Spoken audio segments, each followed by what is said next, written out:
আপনাকে যদি এখন প্রশ্ন করা হয় আপনার জীবনের লক্ষ্য কি? আপনি ভবিষ্যতে কি হতে চান? তাহলে আপনার উত্তর কি হবে? অনেকেই বলবেন একটা ভালো চাকরি, ভালো ইনকাম, পরিবারের জন্য একটা নিরাপদ জীবন। কেউ বলবেন যে ফ্রিল্যান্সিং করে স্বাধীনভাবে কাজ করতে চান, কেউ ব্যবসা করতে চান।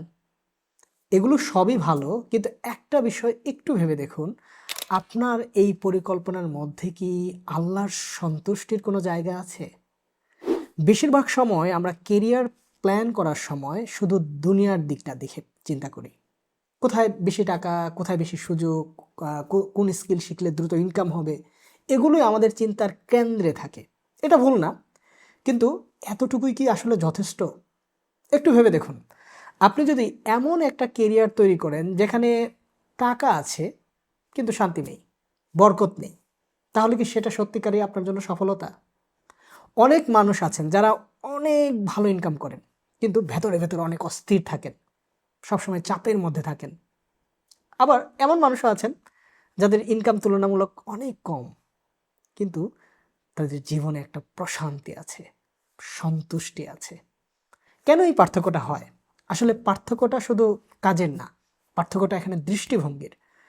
আপনি আপনার কেরিয়ারকে কিভাবে দেখছেন সেটার উপর অনেক কিছু নির্ভর করে। একজন মুসলিম হিসেবে আমাদের কেরিয়ার প্ল্যানিংটা আসলে কিভাবে হওয়া উচিত, এটা টোটালি একটু ডিফারেন্ট হওয়া উচিত। আমাদের জন্য কেরিয়ার শুধু টাকা এর মাধ্যম না, বরং এটা একটা দায়িত্ব, এটা একটা আমানত। রাসূলুল্লাহ সাল্লাল্লাহু আলাইহি সাল্লাম বলেছেন, নিশ্চয়ই সমস্ত আমল নিয়তের উপর নির্ভরশীল। এই হাদিসটা যদি আপনি কেরিয়ারের সাথে যুক্ত করেন তাহলে পুরো চিন্তাটাই বদলে যাবে। ধরুন আপনি একজন স্টুডেন্ট, আপনি এখন ঠিক করেছেন যে ভবিষ্যতের জন্য কোনো একটা স্কিল শিখবেন। এখন আপনি যদি শুধু ভাবেন যে এই মানে যে স্কিলটা থেকে বেশি টাকা আসবে সেটা আমি শিখব, তাহলে সিদ্ধান্ত একরকম হবে। কিন্তু আপনি যদি ভাবেন যে কোন কাজটা হালাল, কোন কাজটা দিয়ে আমি মানুষের উপকার করতে পারবো, আর আল্লাহর কাছে জবাবদিহি করাটা আমার জন্য সহজ হবে, তাহলে আপনার সিদ্ধান্তটা অন্যরকম হবে।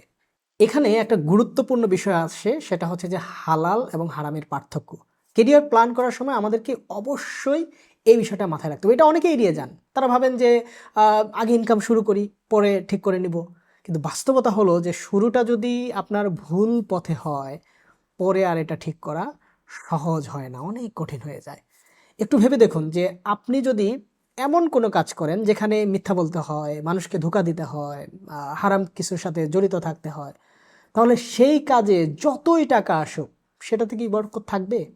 কোরআনে আল্লাহ পাক বলেছেন, যে ব্যক্তি আল্লাহকে ভয় করে আল্লাহও তার জন্য বের হওয়ার পথ করে দেন এবং তাকে এমন জায়গা থেকে রিজিক দেন যা সে কল্পনাও করতে পারে না।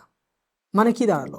আপনি যদি কেরিয়ারে আল্লাহর ভয় এবং হালাল হারামের সীমাটা মেনে নেন এবং আপনার কেরিয়ারটাকে যদি হালাল হারামের সীমার মধ্যে রেখে তৈরি করেন, তাহলে রিজিকের দায়িত্বটা কিন্তু আল্লাহই নিয়ে নিচ্ছেন।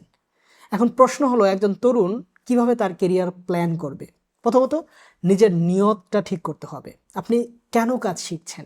শুধু নিজের জন্য না, পরিবারের জন্য, রাইট? এবং এটাতে কি আল্লাহর সন্তুষ্টি অর্জন হবে? শুরুতেই যদি আপনি এই নিয়তটা ঠিক করে নেন তাহলে পুরো পথটাই আপনার জন্য সহজ হয়ে যাবে। দ্বিতীয়ত, নিজের স্কিল এবং আগ্রহটাকে বুঝতে হবে। সবাই শুধু সবাই সব কিছুতে ভালো না। কেউ ভালো পারে, লিখতে পারে, কেউ ভালো ডিজাইন করতে পারে, কেউ কোডিং পারে, কেউ আবার মানুষকে ভালো শেখাতে পারে। আপনার শক্তির জায়গাটা, আপনার যেটা মেধা যেদিকে ভালো, সেটা আপনাকে খুঁজে বের করতে হবে। ধরুন আপনি ফ্রিল্যান্সিং শিখতে চান। এখন আপনি দেখলেন অনেকেই গ্রাফিক ডিজাইন করছে, অনেকেই ওয়েব ডেভেলপমেন্ট করছে। এখন আপনি ট্রেন্ড দেখে সিদ্ধান্ত আপনি নিয়ে নিলেন, কিন্তু আপনাকে ট্রেন্ড দেখে সিদ্ধান্ত না নিয়ে একটু সময় নিয়ে ভাবতে হবে যে আপনি আসলে কোন কাজটাতে স্বাচ্ছন্দ্য বোধ করেন, কোন কাজটা আপনি ভালো পারেন। কারণ দীর্ঘমেয়াদে সেই কাজটাই টিকবে যেটা আপনি ভালোবাসার সাথে করতে পারবেন, রাইট? তৃতীয়ত, আপনাকে ধৈর্য ধরতে হবে।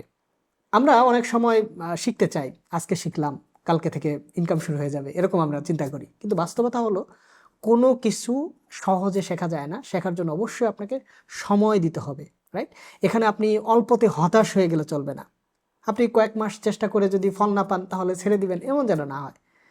এজন্য একটু ভেবে দেখুন যে আপনি যে কাজটা করছেন, এটা শিখতে চাচ্ছেন, সেটা আপনি মানে শেষ না হওয়া পর্যন্ত হাল ছাড়বেন না। আপনি এটা লেগে থাকবেন। রাসূলুল্লাহ সাল্লাল্লাহু আলাইহি সাল্লাম বলেছেন, আল্লাহ তোমাদের কারো কাজকে ভালোবাসেন যখন সেটি সুন্দরভাবে সম্পন্ন করা হয়।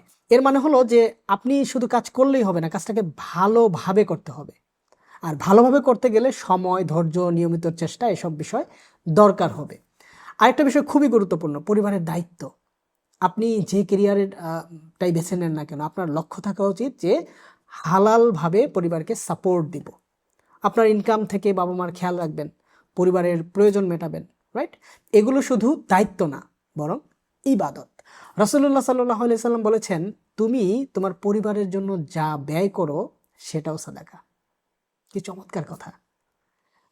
আপনি একটু ভাবুন যে আপনি কেরিয়ার গড়ছেন, সেটা যদি হালাল পথে হয়, সৎ হয়, তাহলে আপনার প্রতিটা আয়, প্রতিটা খরচ এটা সওয়াবের মধ্যে চলে আসবে। এখন একটা বাস্তব বিষয় বলি যে আজকের সময়ে অনেক সুযোগ আছে, online earning, freelancing, remote job, বিভিন্ন কিছু। কিন্তু এর সাথে কিন্তু অনেক ফাঁদও আছে, স্ক্যাম, বিভিন্ন শর্টকাট, হ্যাঁ, ওভারনাইট সাকসেসের বিভিন্ন লোভ, এসব থেকে দূরে থাকতে হবে। আ একটু ভেবে দেখুন যে আপনি কি দ্রুত সফল হওয়ার জন্য এমন কোনো পথে যাচ্ছেন কিনা যেটা আপনাকে পরে সমস্যায় ফেলতে পারে, রাইট? আমরা শর্টকাট খুঁজতে গিয়ে এমন বিপথে চলে যেতে পারি। সত্যিকারের কেরিয়ারে কখনো শর্টকাট দিয়ে তৈরি হয় না, এটা ধীরে ধীরে তৈরি হয়। শেখা, ভুল করা, আবার শেখা, এটা একটা প্রসেস। শেখার একটা একটা লার্নিং প্রসেস। শিখবেন, ভুল করবেন, আবার শিখবেন। তাই প্রতিদিন একটু একটু করে নিজের স্কিলটাকে ইমপ্রুভ করুন। ছোট ছোট গোল সেট করুন। আজকে 1 ঘন্টা শিখলেন, কালকে আরেকটু প্র্যাকটিস করলেন। এই ধারাবাহিকতার মাধ্যমে একটা বড় রেজাল্টের দিকে আপনি যাবেন। তারপর দিনের শুরুতে একটা ছোট অভ্যাস করতে পারেন। কাজ শুরু করার আগে একটু সময় নিয়ে ভাবুন যে আজকে আমি কি শিখব, কেন শিখব? তারপর বিসমিল্লাহ বলে শুরু করুন।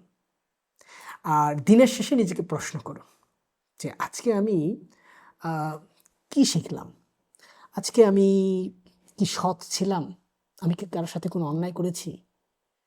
এই ছোট ছোট চিন্তা, এই ছোট ছোট সেলফ চেক আপনাকে ধীরে ধীরে ডিসিপ্লিন করে তুলবে। তবে আরেকটা কথা সবসময় মনে রাখবেন, নিয়ত যতই ভালো হোক, কাজটা কিন্তু হালাল হতে হবে।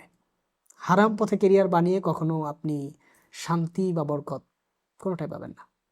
আপনি যদি সত্যিই চান আপনার কেরিয়ার দুনিয়ার সফলতা বা আখিরাতের সফলতার পথ, মানে ২টা একসাথে হোক, আপনার কেরিয়ার থেকে দুনিয়ার সফলতাও আসবে, শুধু দুনিয়া না, আখিরাতের সফলতাও যেন আপনার এটার সাথে কানেক্টেড থাকে। এজন্য শুধু আমি কি পাবো এই চিন্তা থেকে বের হয়ে আমি কিভাবে হালালভাবে সফল হব, কিভাবে আল্লাহকে সন্তুষ্ট করব, এই চিন্তাটা আপনার মাথায় আনুন। দেখবেন একই কেরিয়ার, একই পরিশ্রম, কিন্তু আপনার ভিতরের অনুভূতিটা ডিফারেন্ট। আপনার অনুভূতিটা পরিবর্তন হয়ে যাবে। কাজের মধ্যে একটা উদ্দেশ্য পাবেন, একটা মহৎ উদ্দেশ্য, একটা তৃপ্তি পাবেন। এই ছোট পরিবর্তনটাই ধীরে ধীরে আপনার পুরো জীবনকে বদলে দিতে পারবে ইনশাআল্লাহ। ভিডিওটা যদি আপনার কাজে লাগে অবশ্যই কমেন্ট করে জানাবেন। দেখা হবে পরের কোনো ভিডিওতে ইনশাআল্লাহ। আসসালামু আলাইকুম।